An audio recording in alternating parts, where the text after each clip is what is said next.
दीपाली राणा, आप देख रहे हैं योर मनी, हमारा बेहद स्पेशल शो जो हर रोज लाते हैं अपने व्यूअर्स की मदद करने के लिए, ताकि उनकी मदद कर सके पोर्टफोलियो को बेहतर बनाने में, सही पोर्टफोलियो प्लानिंग करने में, या फिर जो भी शुरुआत उन्होंने की है निवेश की वो सही है या फिर नहीं, उस पर हमारे एक्सपर्ट्स एडवाइस देते हैं। तो कोई भी आपके इन्वेस्टमेंट रिलेटेड सवाल है, कोई कंफ्यूजन है, तो आप योर मनी में पार्टिसिपेट कर सकते हैं। कैसे आप शामिल कर हो सकते हैं शो में, नोट कीजिए तरीका। आप व्हाट्सएप, ईमेल या सोशल प्लेटफॉर्म्स के थ्रू पार्टिसिपेट कर सकते हैं। व्हाट्सएप नंबर है 7045220000। yourmoney@ndw18.com हमारी ईमेल आईडी है। इसके अलावा आप अपने सवाल हमें सोशल प्लेटफॉर्म्स पर भेज सकते हैं। फेसबुक और एक्स पर जाएंगे तो अपने सवाल आप #AskAwazYourMoney लिखकर लिख भेजिए। आज आपके सभी क्वेरीज को आंसर करने के लिए फिनिक्स रिसर्च एंड एनालिटिक्स के फाउंडर प्रबलीन बाजपेयी मौजूद हैं। प्रबलीन, नमस्कार, स्वागत है आपका। और इनफैक्ट क्वेरीज लेंगे, लेकिन उससे पहले बात करते हैं क्रेडिट कार्ड रिवॉर्ड्स की, कि क्या ये सही में एक स्मार्ट हैक है या फिर डेट ट्रैप है। क्योंकि क्रेडिट कार्ड्स एक ऐसा पहलू है इनफैक्ट हमारे फाइनेंसेस का, जो ज़्यादातर लोगों के ज़िंदगी से जुड़ा हुआ है। और एक रिवॉर्ड्स एक ऐसा कह सकते हैं कि लड्डू है प्रबलीन, कि जो चखता है काफ़ी बार पछताता भी है, और जो ना चखे उसको लगता है कि शायद क्रेडिट कार्ड होना चाहिए। रिवॉर्ड से तो फ्लाइट बुकिंग फ्री में हो जाती हैं, बहुत सारे परसेंटेज डिस्काउंट्स मिल जाते हैं। तो आपसे एक्चुअल में समझना चाहेंगे कि कितना जेन्युइन होते हैं ये रिवॉर्ड्स, या फिर ये एक डेट ट्रैप है। तो सबसे पहले तो बताइए, क्या कमेंट है आपका इस पर? नमस्कार दीपाली। आई थिंक आपने ऑलरेडी बहुत अच्छे से एक्सप्लेन किया है। या तो बहुत ज़्यादा लव इस चीज़ लोग इसको प्यार करते हैं कि भई क्रेडिट कार्ड हमें रखना चाहिए, या फिर काफ़ी हेट भी करते हैं। तो थोड़े एक्सट्रीम व्यूज़ होते हैं दीपाली, ज़्यादातर हम क्रेडिट कार्ड्स को देखते हैं। एंड आई थिंक अगर इसको देखा जाए तो ये आग की तरह है। सो जो कंट्रोल्ड फायर होती है वो हमें बहुत हेल्प करती है। हमारी पूरी कुकिंग कंट्रोल्ड फायर्स होती है। इंडस्ट्री में आप देखें तो कंट्रोल्ड फायर कितनी चीज़ों में यूटिलाइज़ की जाती है। But at the same time अगर उसको काबू में ना रखा जाए, तो उसका बहुत ज़्यादा नुकसान हो सकता है। तो आई थिंक ये उन्हीं चीज़ों में है, जिसका अगर सही इस्तेमाल किया जाए, ऑप्टिमली यूटिलाइज़ किया जाए, तो I think as an individual हम अपने बहुत सारे जो यूसेज है पर्सनल फाइनेंस का, वहाँ पे हम इसका यूटिलाइज़ करते हुए डेफिनिटली बेनिफिट ले सकते हैं। बट अगर हम चाहें कि अब हम अपनी सारी वेल्थ क्रिएशन या हम अपनी सारी सेविंग्स कहीं न कहीं इन्हीं हैक्स के थ्रू करें दीपाली, और हम 4-6 क्रेडिट कार्ड्स रख लें और किसी से कुछ किया, किसी से कुछ किया, और हर जगह हम अपने बोनस और रिवॉर्ड्स का ही सिर्फ फ़ायदा उठा के काम चला सकें, वो नहीं होगा। So definitely controlled use point number 1। Second, कि मेरे ख्याल से समझते हुए, पूरी जानकारी रखते हुए आप इसका एक डिसिप्लिन से यूज़ करें, तो आई थिंक क्रेडिट कार्ड्स का यूसेज डेफिनिटली हमारी जो पर्सनल फाइनेंस का जो एस्पेक्ट है उसमें बहुत डेफिनिटली हेल्प कर सकता है। ओके। अच्छा, प्रबलीन, फिर एक चीज़ बताइए, अ, आपका सजेशन क्या है? क्रेडिट कार्ड रखना या नहीं रखना? रखना है तो डिसिप्लिन कितना इम्पोर्टेंट है, और अगर हम मिसयूज़ करते हैं तो उसके कॉन्सिक्वेंसेस क्या हो सकते हैं? और बेसिकली जैसे मैंने शुरुआत में भी कहा कि जो रिवॉर्ड्स मिलते हैं वो एक्चुअल में कितने फ्रूटफुल होते हैं? जी। सो हम जब क्रेडिट कार्ड्स को यूज़ करते हैं दीपाली, सो बहुत सारे प्लेटफ़ॉर्म्स इन्वॉल्व्ड हैं, पीछे जो आपका बैंक है वो इन्वॉल्व्ड है। सो हर पूरे उस प्रोसेस में कहीं न कहीं हमारी एनुअल फ़ी के ज़रिए, या आपकी जो मर्चेंट फ़ी होती है उसके ज़रिए, जो एंटिटी है जिनका हम क्रेडिट कार्ड यूज़ कर रहे हैं, डेफ़िनिटली वो प्रॉफ़िट कमाते हैं। तो जब हमें कोई ऑफ़र दिया जाता है कि आप इतना परचेज़ क्रेडिट कार्ड पे कर लीजिए, इतना आपको छूट मिल रही है या कुछ आपको रिवॉर्ड्स मिल रहे हैं, तो डेफ़िनेटली वो जेन्युइन होते हैं, बिकॉज़ वो एक तरीके का उनने एक छोटा अमाउंट जो हमने स्पेंड किया है और जो वो अर्न करने वाले हैं, उसमें से थोड़ा-सा हमें पास बैक कर दिया एक तरीके से। तो अगर इसको सही मायनों में समझे तो डेफ़िनेटली ये एक तरीके का बेनिफिट होता है। But at the same time Deepali, मान लीजिए आज हमने ₹5000 की कहीं पे छूट ले ली एक क्रेडिट कार्ड को यूज़ करके, और सोचा कि गुड, मेरी ₹80,000 की चीज़ थी और मेरे को 5,000 की छूट मिल गई through use of credit card.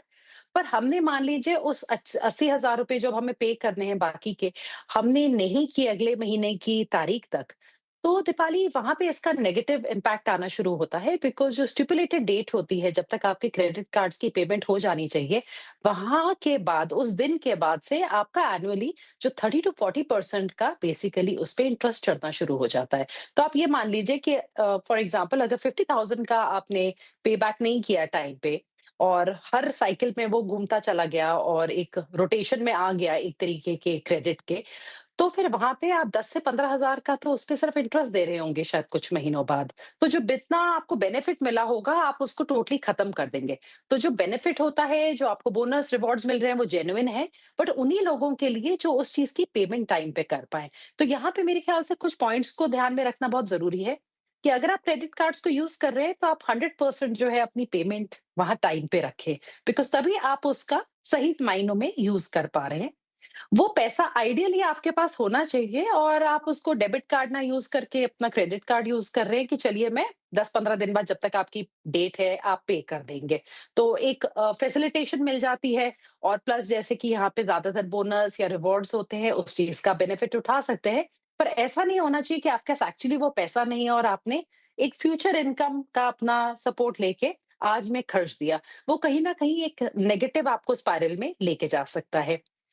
तीसरा दीपाली कि यहाँ पे ना बहुत ज़्यादा हर चीज़ पे कि मेरे को 5,000 का यहाँ कुछ एक्स्ट्रा बेनिफिट मिल रहा है, कहीं पे 4,000 का मिल रहा है। उस चक्कर में हमने अपनी स्पेंडिंग को एक्सीड नहीं करना है, बिकॉज़ कहीं न कहीं थोड़ी-सी ग्रीड भी आ जाती है कि चलिए एक और ऑफर है तो मैं ले लूँ। तो ये नहीं होना चाहिए कि आप 6 या 10,000 की शॉपिंग करने गए और आपने 20-25,000 की कर ली जस्ट बिकॉज़ थोड़ा और कुछ खरीदने पे आपको रिवॉर्ड्स बेटर मिल रहे थे। तो इन सारी चीज़ों का ध्यान रखते हुए स्पेशली जो इसका इंटरेस्ट रेट पेमेंट है, वो बहुत ज़्यादा अधिक होता है। उसका ध्यान रखते हुए अगर हम इसको यूज़ करें, तो हम छोटी-मोटी सेविंग्स कर सकते हैं। अपने लिए हम थोड़ा-सा रीपेमेंट का टाइम भी बढ़ा सकते हैं, जब तक आपकी डेट नहीं आती क्रेडिट कार्ड की पेमेंट की।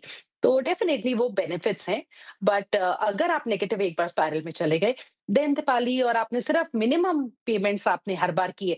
कई लोगों को ये भी थोड़ा-सा लगता है कि हमने मिनिमम जो अमाउंट था वो अगर कर दिया है, तो हम कंफर्टेबल है, हमारे ऊपर इंटरेस्ट नहीं लगेगा। वो भी एक बहुत बड़ा मिथ है। तो मान लीजिए आपको 5,000 आपका मिनिमम अमाउंट है और आपकी पेमेंट थी 1,00,000 की, आपने 5,000 दे दिए, तो भी बचे हुए पैसे पे आपका इंटरेस्ट लगता रहेगा। तो ये बहुत ज़रूरी है कि आप इन छोटी बारीकियों को समझ के ही क्रेडिट कार्ड को यूज़ करें। और एक फाइनल कमेंट आपका प्रॉब्लम इसी टॉपिक पर, हालाँकि आपने काफ़ी डिटेल में एक्सप्लेन किया हमारे व्यूअर्स को। कुछ टिप्स जो उनको फॉलो करनी है अगर क्रेडिट कार्ड यूज़ कर रहे हैं तो? मेरे ख्याल से दीपाली एटलीस्ट जो मैं अपने लिए यूज़ करती हूँ, वैसे मेरे पास तो एक ही है, पर कई लोगों को अच्छा लगता है कि डिफरेंट चीज़ों के डिफरेंट, तो आप प्रोबेबली 2 क्रेडिट कार्ड तक रख सकते हैं। एक तो बहुत ज़्यादा क्रेडिट कार्ड होंगे तो आपको ना थोड़ा डेट्स का कन्फ्यूजन रहेगा कि किसकी कब मतलब टाइम आ गया पेमेंट का, तो आपका कहीं न कहीं अगर छूट गया पे करना, तो आपके क्रेडिट स्कोर को भी वो थोड़ा-सा डैमेज कर सकता है। तो उस चीज़ का आप ध्यान रखिए और क्रेडिट स्कोर अगर आप इम्प्रूव करना चाहते हैं दीपाली, तब भी आप एक्चुअली क्रेडिट कार्ड्स को रख सकते हैं और आप अपनी पेमेंट अगर टाइम पे करते हैं, तो वो आपके स्कोर को बेटर करता है। तो आपके दोनों तरीके से वो काम करेगा। दूसरी चीज़ जो आपको ध्यान रखनी चाहिए कि आप एक्सीड ना करें। सी आइडियली जितनी आपकी पेइंग कैपेसिटी है, आप उसको एक्सीड करने के लिए क्रेडिट कार्ड को मत यूज़ करिए। आपके पास उतना आपका परचेज़िंग पावर होनी चाहिए, पैसा होना चाहिए और आप सिर्फ ईज़ ऑफ ट्रांज़ैक्शन के लिए कुछ एडिशनल बेनिफिट्स के क्रेडिट कार्ड को यूज़ करें, उसमें कोई बुराई नहीं है। तो वो पॉइंट नंबर 2 है। तीसरा दीपाली, मान लीजिए कि आपने मिनिमम पेमेंट आपके पास थी और आपके पास बाकी पैसा नहीं था और आपके ऊपर इंटरेस्ट लगने वाला है, तो एटलीस्ट आपको उस चीज़ को ईएमआई में कन्वर्ट करना चाहिए। अदरवाइज़ क्या होगा, पूरी रकम पे ही आपके वो इंटरेस्ट लगता रहेगा, जो बहुत ज़्यादा बड़ा अमाउंट बन सकता है। तो एटलीस्ट आप उसको ईएमआई में कन्वर्ट करिए। ऑल्दो वहाँ पे भी रेट्स हाई रहते हैं, बट ओवरऑल जो एनुअल चार्जेज़ होते हैं, उससे कंपैरेटिवली आपको थोड़ी बेटर डील मिल सकती है। चौथा दीपाली कि हमेशा अपने क्रेडिट कार्ड की जो भी मैक्सिमम लिमिट होती है ना, उसको कोशिश करिए कि उसको पूरा यूटिलाइज़ करके मत चलिए। थोड़ा-सा स्कोप रखिए। मान लीजिए आपके पास 2 लाख की लिमिट है, तो आप कोशिश करिए कि आप 30-40% ही उसको यूज़ करेंगे। अगर थोड़ा अधिक भी करना चाहते हैं, तो आप 50% पे अपने आप को वहाँ स्टॉप कर लीजिए। उससे आपका क्रेडिट स्कोर भी अच्छा रहेगा और अगर कल को कोई इमरजेंसी पड़ी और आपको यूज़ करने की ज़रूरत पड़ी तो भी आपके पास कम से कम थोड़ा स्कोप रहेगा। और उसके अलावा अपने खुद के यूसेज पैटर्न को दीपाली देखते हुए मेरे ख्याल से आपको कार्ड लेना चाहिए कि मतलब आप ज़्यादा ट्रैवल के लिए यूज़ करते हैं उस कार्ड को या ऑनलाइन शॉपिंग के लिए बिकॉज़ डिफरेंट कार्ड्स डिफरेंट चीज़ों को फैसिलिटेट करते हैं। तो अगर आप उसका थोड़ा ध्यान रख के अपने लिए एक आइडियल उसी तरीके के कार्ड ढूँढेंगे तो आपको ज़्यादा बेनिफिट्स हो सकते हैं। सो आई थिंक ये ओवरऑल चीज़ें हैं जिनका ध्यान रखें एंड ऑब्वियसली बिना डिसिप्लिन के जो पुराना एक कहावत है कि भई जितनी चादर है उतना ही पैर पसारा जाए। तो आप अपने फ्यूचर इनकम से आज स्पेंड करके मत चलिए। सिर्फ इसको एक कन्वीनियंस के लिए क्रेडिट कार्ड्स को आप यूज करिए अपने लिए।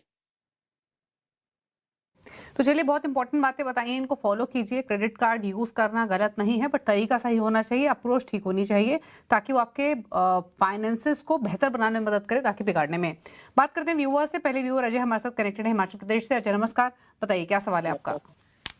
मैम मैंने 30,000 की सिप की हुई है और मेरे पोर्टफोलियो की वैल्यू है 10,80,000। ओके। और तो मैम मैंने अभी थोड़ी सिप में चेंज की है अपनी ना, तो मैंने 7 सिप की हुई है मैंने। ठीक है, प्राग पारिक और में 9, बताएं प्लीज। प्राग पारिक में 9,000, कोटक मल्टी कैप में 6,000, मोतीलाल ओसवाल मिड कैप 6,000, बंधन स्मॉल कैप में 2,500 और एक है मेरे पास HDFC सिल्वर फंड, वो उसमें है 1,500। ओके, तो आपका गोल क्या है? 15 साल में मैम कम से कम 2 करोड़। ओके, 2 करोड़ का लक्ष्य है 15 सालों में। 11 लाख की पोर्टफोलियो की वैल्यू और 30,000 के सिप है। प्रबलिन फंड्स के इन्होंने अपने नाम बताए, 3,000 ईच डाल रहे हैं, 10 फंड्स हैं। बताएं क्या करें। जी।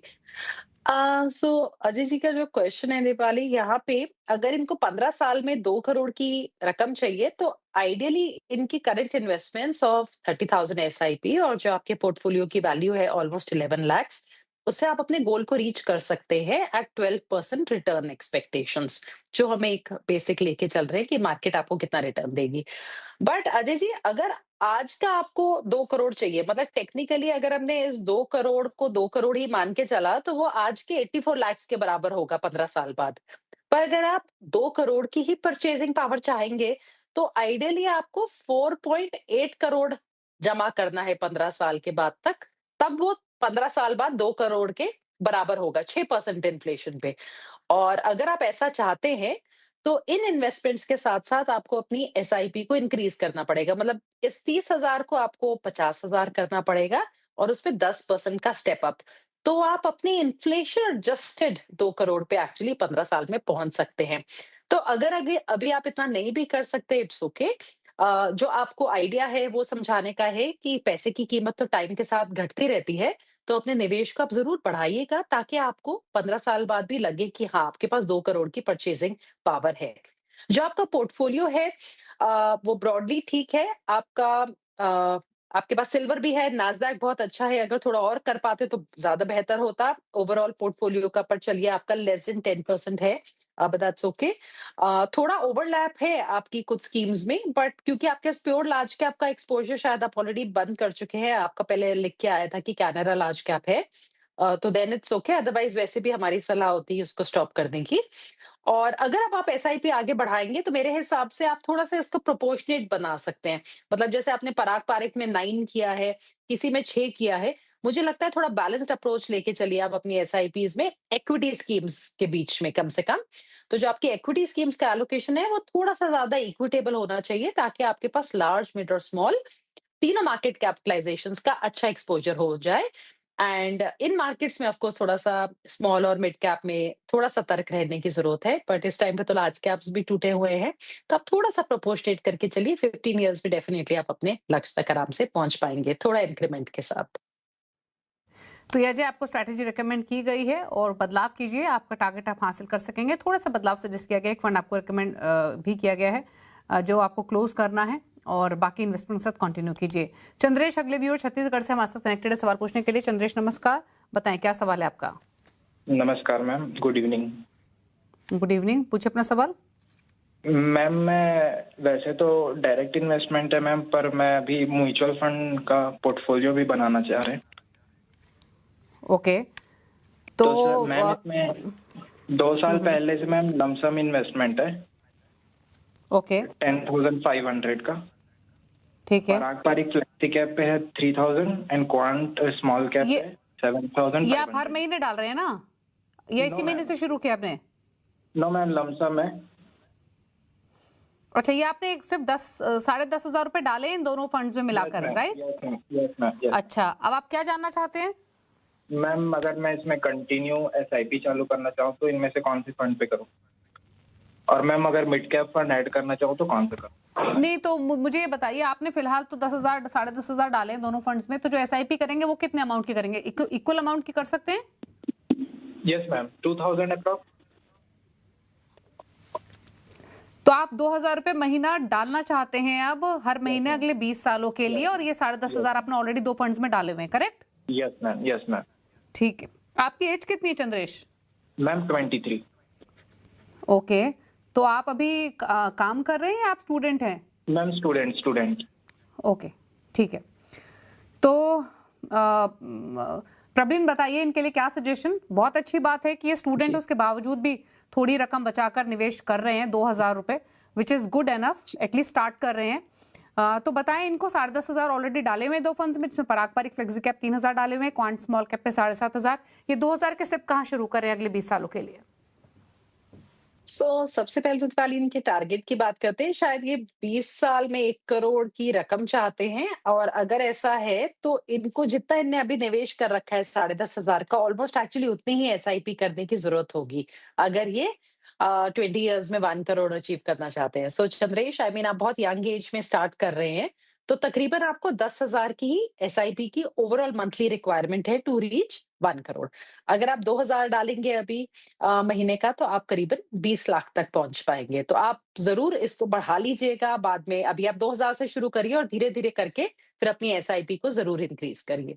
20 साल के पोर्टफोलियो के लिए चंद्रेश, मेरा एक और सजेशन होगा कि आप डेफिनेटली कुछ पैसिव फंड्स अपने पोर्टफोलियो में लेके चलो, जिसमें आपका एक लार्ज कैप पैसिव फंड होना चाहिए, जो कि आप एक निफ्टी 50 की इक्वल वेट स्ट्रैटेजी ले लो, और एक मिड कैप फंड भी आप लेके चलो, जो कि normal Nifty mid cap 150 index fund हो। 20 साल में मार्केट्स बहुत ऊपर नीचे जाएंगी, और आपको बस डटे रहना है इन 2 स्कीम्स के साथ। इसको आप स्टॉप मत करिएगा। अगर आपको इंडिया की इकोनॉमी पे कॉन्फिडेंस है, तो ये दोनों फंड्स डेफिनेटली बहुत अच्छा करेंगे। साथ में अगर आप चाहते हैं तो पराग पारेख पे और क्वांट स्मॉल कैप में भी आप छोटी-छोटी रकम एसआईपी के ज़रिए कर सकते हैं। तो अगर इन डीएसपी में तो डेफिनिटली 5,000 अगर हम इक्वल वेट में करेंगे अलाउड है। I think mid cap index में भी आपको 500 की डेफिनिटली मिल जाएगी एसआईपी, और पराग पारेख और क्वांट में भी अलाउड होनी चाहिए। तो आप इसमें चारों में 500 की एसआईपी से चल सकते हैं। बट बीच में हताश होके, निराश होके फिर अपनी एसआईपी को स्टॉप नहीं करिएगा। प्लीज हैव द पेशेंस, और आपको 2-3 साल के लिए भी शायद उतने ग्रेट रिटर्न्स ना दिखे, पर आप इसके साथ बने रहिएगा। ओके, ठीक है।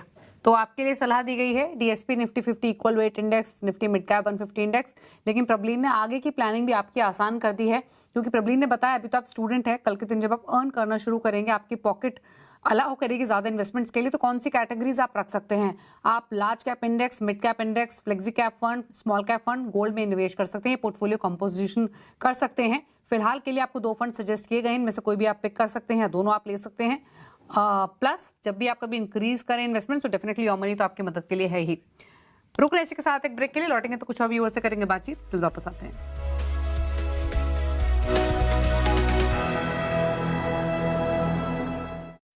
Mongia Steel presents Majboot Stocks of the Day.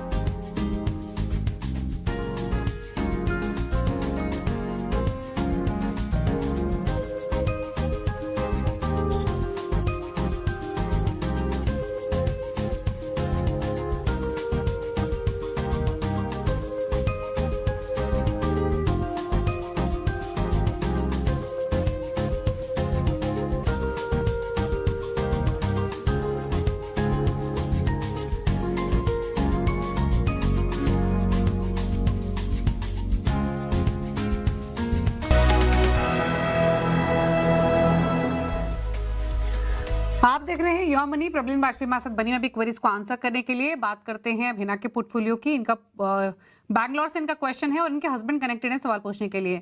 बताइए क्या सवाल है आपका? अपने वाइफ का पोर्टफोलियो दिया है, उसमें 5 फंड नोट डाउन किए। उसमें 66,000 की एसआईपी चल रही है। तो उसमें बताइए कि मेरा मतलब 10 से 15 साल का व्यूज है, मिनिमम 10 साल का। तो एग्जिस्टिंग मैंने पोर्टफोलियो भी बताया, इसकी वैल्यू 40 लाख।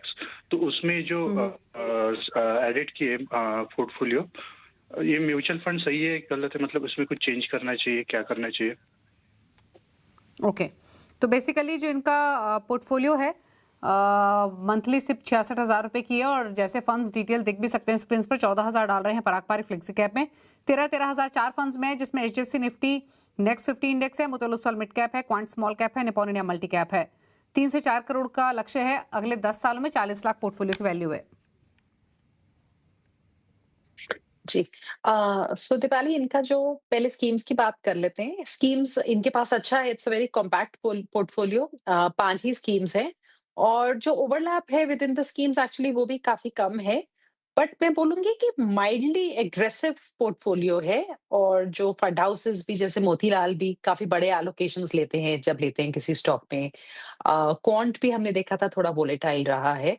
नेक्स्ट 50 भी it's a good large cap index, but comparatively थोड़ा ज्यादा वोलेटाइल होता है as compare to the parent index जो निफ्टी 50 है।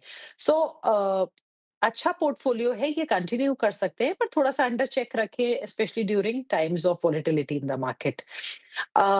इनकी जो एसआईपी है 66,000 की and current value of 40 lakhs, उससे ये in the next 10 years about 2.7 crore at 12% return expectations accumulate कर लेंगे।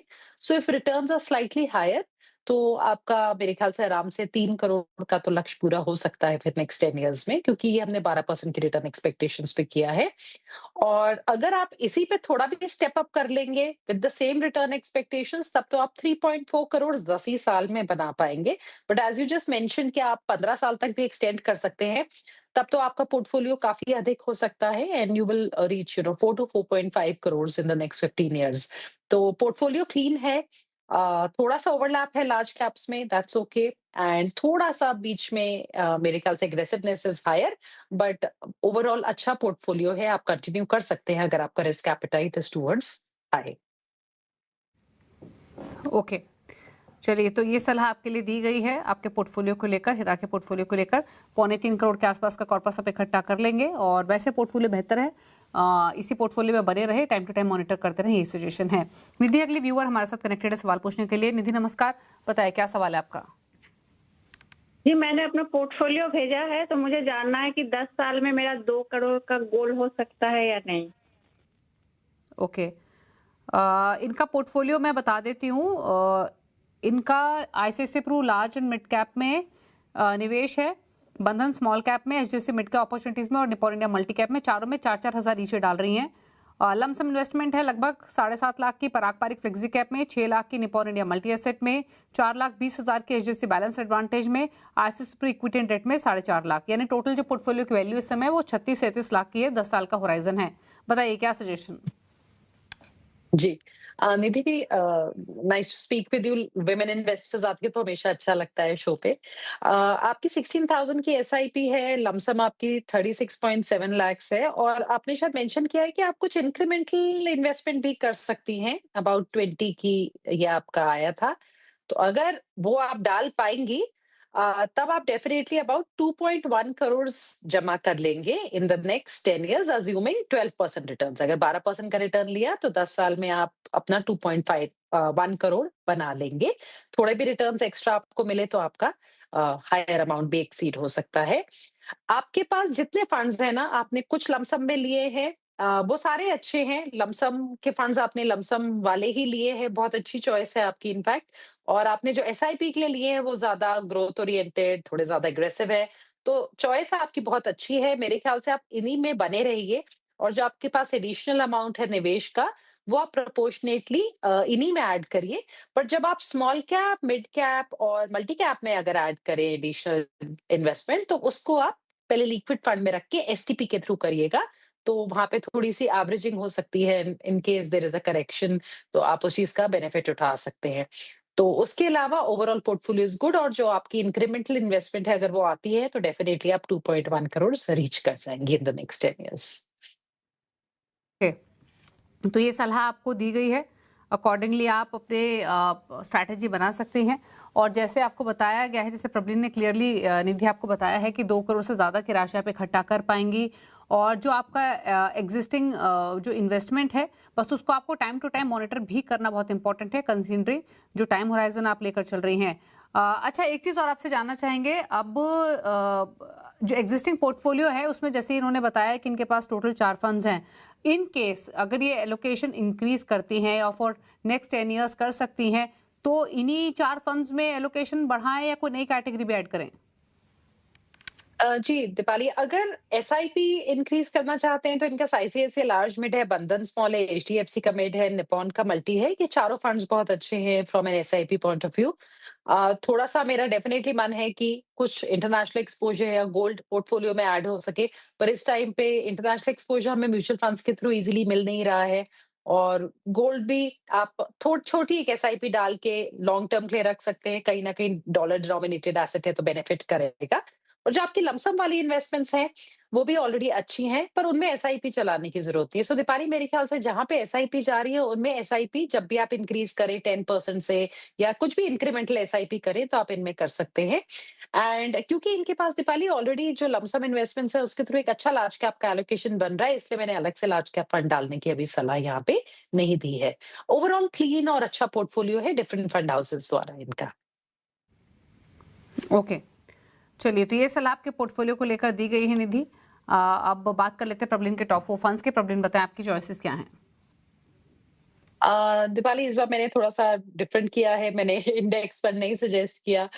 मैं हमेशा बोलती हूँ, so this time it's HDFC flexi cap, जो एक फ्लेक्सी कैप फंड है, one of the good funds in the flexi cap space. दूसरा है आईसीआईसीआई का equity and debt fund. ICICI again काफी क्रेडिबल फंड हाउस है, ये उनके एग्रेसिव हाइब्रिड कैटेगरी का फंड है। डीएसपी का value fund, DSP value fund का कुछ हमें 10 से 15% इंटरनेशनल एक्सपोजर भी मिलता है, और इनका भी अच्छा और मेरे ख्याल से काफी एक जिसको बोलेंगे बैलेंस सा पोर्टफोलियो है, because they been able to move into थोड़ा ये लोग कैश और आर्बिट्राज में भी मूव कर जाते हैं जब रिक्वायरमेंट होती है। एंड निपॉन का मल्टी कैप जो हमें थोड़ा सा एक एग्रेसिव पोर्टफोलियो देता है, बिकॉज इसमें लार्ज कैप तो है ही है, उसके साथ मिड और स्मॉल में हमेशा 25% ईच हमें बना के चलना है। सो ये 4 फंड्स हैं, इनको आप कॉम्बिनेशन में चाहे मत करिए, आप अपने फंड में जहां पे आपको रिक्वायरमेंट है उस हिसाब से आप डाल सकते हैं, अपने रिस्क एपिटाइट और अपने इन्वेस्टमेंट गोल्स को ध्यान में रखते हुए। तो उस चीज का ध्यान रख के ही फिर आप कहीं निवेश करिएगा, अपनी ड्यू डिलिजेंस करना जरूरी है। ओके, तो ये रहे प्रबलिन के टॉप 4 फंड्स आपकी स्क्रीन पर। आप पोर्टफोलियो भी क्रिएट कर सकते हैं इन सभी फंड्स के साथ लॉन्गर टर्म के पॉइंट ऑफ व्यू से। थैंक यू प्रबलिन, शो में आने के लिए और सभी क्वेरीज को आंसर करने के लिए। इसी के साथ योर मनी में इतना ही। ब्रेकफास्ट पर भी खबरें जारी। नमस्कार।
आज आपको वेट करना होगा कि थोड़ी सी रिकवरी आ जाए। अपने पहले ट्रेड से बनाइए अपनी हर मॉर्निंग को रॉकिंग। जो हुआई पैटर्न है वो बात करने पे मजबूर कर रहा है। इन्वेस्टमेंट अप्रोच होनी चाहिए आपकी स्टॉक स्पेसिफिक, मार्केट के सबसे अनुभवी और भरोसेमंद एक्सपर्ट्स के साथ। एक एनगल्फिंग बुलिश फॉर्मेशन है इसके वीकली चार्ट पे 1300 के ऊपर बाय है।